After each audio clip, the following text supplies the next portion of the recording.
Tu es Pierre, et sur cette pierre je bâtirai mon Église, et les portes de l'enfer ne prévaudront pas contre elle. N'en déplaise aux ennemis du catholicisme, l'Église est immortelle et personne ne peut la détruire.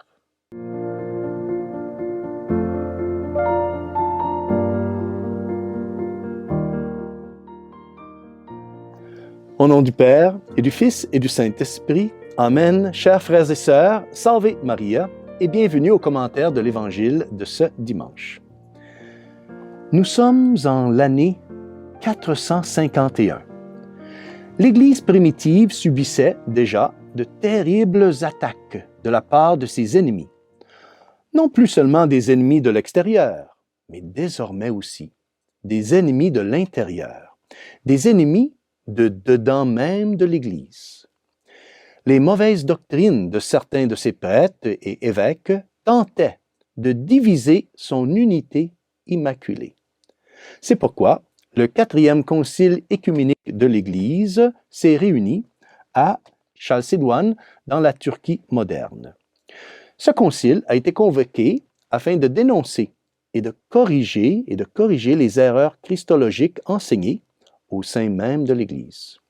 Donc, plus de 350 évêques catholiques du monde entier étaient réunis. Au concile, un courrier du pape Léon Ier, également connu sous le nom de Saint Léon le Grand, arriva de Rome. Ce courrier porte un document du Saint-Père condamnant avec force toutes ces erreurs et demande aux prêtres conciliaires d'approuver solennellement son magistère. Tout le monde écoutait en silence et avec beaucoup de respect la lecture du document pontifical. Bientôt, des chuchotements commencèrent à circuler et gagnèrent en force. En quelques instants, tous ceux qui étaient présents s'écrièrent ensemble. C'est Pierre qui parle par la bouche de Léon. Roma locuta est, causa finita est. Cette phrase latine est de saint Augustin et on pourrait la traduire ainsi. Rome a parlé, l'affaire est résolue. Qu'est-ce qui a donné une telle autorité à la parole du pape Léon Ier? Pas le fait qu'il était un saint, ni le fait qu'il était un grand leader, ni le fait que son autorité était redoutée. L'autorité du pape venait de Jésus-Christ, qui avait déclaré à Saint Pierre, « Tu es Pierre, et sur cette pierre, je bâtirai mon Église. » Et c'est le bel événement relaté dans l'Évangile d'aujourd'hui. La proclamation de la foi de Saint Pierre et la promesse du Christ que les portes de l'enfer ne prévaudront jamais contre l'Église. En parlant de Saint Pierre, selon l'Évangile d'aujourd'hui, nous pourrions dire que Saint Pierre avait deux faces. Et oui, d'un côté, Saint Pierre a fait preuve d'un grand discernement quant à qui était le Seigneur Jésus, en l'identifiant et en le proclamant comme le Fils de Dieu. Et c'est pourquoi le Seigneur l'appelle le rocher sur lequel il bâtirait son Église. Mais l'autre face, de l'autre côté, nous avons un Pierre qui va reprocher au Seigneur d'avoir parlé de sa passion et de sa mort prochaine. Et c'est pourquoi le Seigneur l'appelle maintenant Satan, parce que Pierre était devenu un obstacle à sa mission de sauveur du monde. Écoutons la lecture de l'Évangile de ce dimanche qui nous est présenté par saint Matthieu, chapitre 16, versets 13 à 20. En ce temps-là, Jésus, arrivé dans la région de Césarée de Philippe, demandait à ses disciples, « Au dire des gens, qui est le Fils de l'homme? » Ils répondirent, « Pour les uns, Jean le Baptiste, pour d'autres, Élie, pour d'autres encore, Jérémie ou l'un des prophètes. » Jésus leur demanda, « Et vous, que dites-vous? Pour vous, qui suis-je? » Alors Simon-Pierre prit la parole et dit, « tu es le Christ, le Fils du Dieu vivant. Prenant la parole à son tour, Jésus lui dit, « Heureux es-tu, Simon, fils de Jonas. Ce n'est pas la chair et le sang qui t'ont révélé cela, mais mon Père qui est aux cieux. Et moi, je te déclare, tu es Pierre, et sur cette pierre je bâtirai mon Église, et la puissance de la mort ne l'emportera pas sur elle. Je te donnerai les clés du royaume des cieux. Tout ce que tu auras lié sur la terre sera lié dans les cieux, et tout ce que tu auras délié sur la terre sera délié dans les cieux. » Alors, il ordonna aux disciples de ne dire à personne que c'était lui, le Christ. Et puis cet évangile de Saint Matthieu continue et nous raconte comment Saint Pierre a eu la terrible idée de réprimander le Seigneur pour avoir parlé de sa passion et de sa mort. C'est alors que le Seigneur se tourne vers Saint Pierre et lui dit comme ça, « Passe derrière moi, Satan, tu es pour moi une occasion de chute. » Ainsi, Saint Pierre est passé du statut de pierre d'angle à celui de pierre d'achoppement. De la reconnaissance que le Seigneur est Dieu à la mise en obstacle contre la volonté de Dieu. Mais quel contraste! Quelque chose de ce contraste existe aussi, hélas, en nous, lorsque notre relation avec le Seigneur passe de l'harmonie au conflit, de l'obéissance à la désobéissance à ses commandements. Mais le fait que Saint Pierre ait été une occasion de chute, un obstacle au Seigneur, n'enlève rien au fait qu'il était aussi le rocher, la pierre d'angle de la nouvelle communauté, de l'Église que le Seigneur était en train de fonder.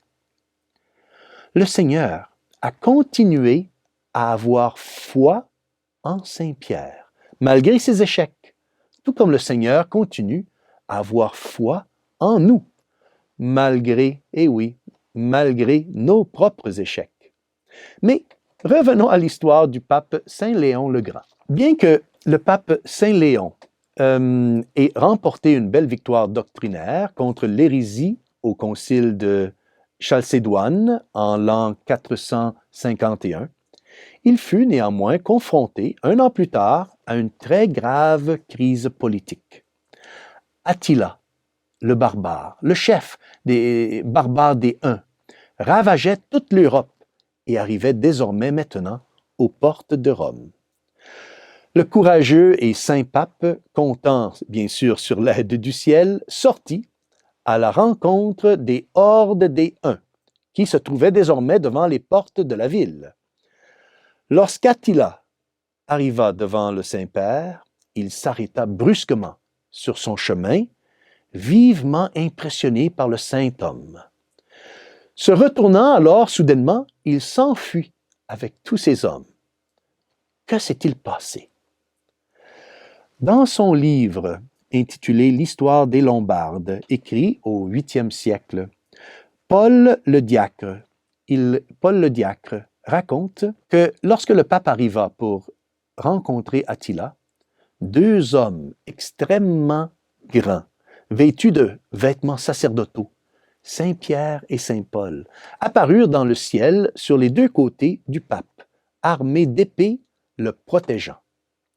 Attila fut tellement impressionné par cette vision qu'il se retira immédiatement, terrorisé. Aucune puissance sur terre ne peut détruire l'Église, car le Christ a promis qu'elle serait immortelle, parce qu'elle est d'essence divine, et elle vivra, selon la promesse du Seigneur, jusqu'à la fin des temps. Et rien ne prévaudra contre elle. L'histoire abonde d'exemples de la manière dont plusieurs empereurs, les gouvernements et les dictateurs espéraient détruire la papauté et ainsi détruire l'Église. Mais l'Église catholique a survécu à tous ses ennemis. Eh bien, certains d'entre vous pourraient peut-être être en train de penser et vous dire, bon, il semble que le père Bandet ne lit pas les nouvelles. Ne connaît-il pas la crise qui existe actuellement, la crise grave qui existe actuellement dans l'Église? Oui, je le sais très bien, frères et sœurs. Et je sais aussi, hélas, que les plus grands ennemis de l'Église ont toujours été ceux qui font partie de l'Église. Mais cela n'affecte en rien ma foi. Ma foi est en Jésus-Christ, dont l'assistance à son Église est infaillible. Et il ne laissera jamais tomber son épouse mystique, l'Église. Et cet amour pour l'Église et pour la papauté est le grand héritage que nous, la communauté des héros de l'Évangile, avons reçu du grand leader catholique brésilien, le professeur Plínio Correa de Oliveira. Toute sa vie, il a répété qu'il voulait que son dernier acte d'amour avant sa mort soit un acte d'amour pour la papauté. 1 an avant sa mort, un jeune homme lui demanda pourquoi il répétait si souvent que son dernier acte d'amour serait pour la papauté. Son grand amour pour Jésus-Christ et son extrême dévotion envers Notre-Dame étaient très connus. Cependant, il répétait toujours qu'il voulait que son dernier acte conscient soit un acte d'amour et de fidélité à la papauté. Pourquoi? Un jour, le professeur Plínio a répondu que si nous considérions notre relation avec Dieu comme étant représentée par une chaîne qui aurait ses maillons représentés par Dieu, Notre-Dame et la papauté. Eh bien, de ces 3 maillons de chaîne, le plus faible est bien entendu celui de la papauté, car c'est le maillon le plus humain des 3. Mais, poursuit le professeur Plínio, une chaîne n'est jamais plus forte que son maillon le plus faible. Et pour montrer tout mon amour pour la chaîne qui me lie à Dieu, mon acte de fidélité s'offre comme un baiser au maillon le plus faible. Et le maillon le plus faible, c'est la papauté. L'Église catholique est notre lien avec la Sainte Trinité. Et, frères et sœurs, se séparer d'elle, c'est se séparer de Dieu lui-même. Même s'il semble que les puissances des ténèbres ont peut-être triomphé, enfin, en apparence, triomphé contre elle, même s'il semble que l'enfer lui-même ait prévalu contre elle, nous devons nous souvenir de la promesse de notre Seigneur, la promesse que notre Seigneur a faite à Saint Pierre, qui se trouve dans l'Évangile d'aujourd'hui, lorsque c'est écrit « La puissance de la mort ne l'emportera pas sur elle ». C'est-à-dire que les portes de l'enfer ne prévaudront point contre elle, contre l'Église. Saint Pierre, comme je l'ai mentionné plus tôt dans ce commentaire de l'Évangile, qui a reçu du Christ une magnifique promesse d'infaillibilité, a reçu peu après une très forte réprimande de la part du Christ. Et il est passé du statut de pierre d'angle à celui de pierre d'achoppement. La pierre sur laquelle le Seigneur bâtirait son Église se faisait maintenant appeler de Satan. Quand Saint Pierre dit à notre Seigneur qu'il ne devait pas mourir, notre Seigneur lui répond « Passe derrière moi, Satan ». Mais le Christ a renforcé la papauté en Pierre et il continue de le faire encore aujourd'hui. Il y a des moments où le Christ, le Seigneur, qui est le chef invisible de l'Église, intervient directement et visiblement dans son corps mystique, qui est l'Église.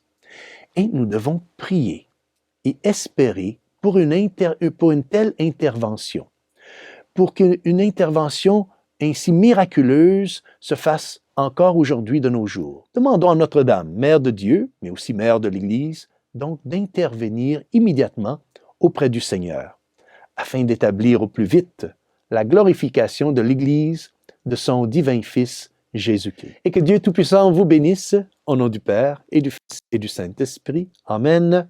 Salve Maria.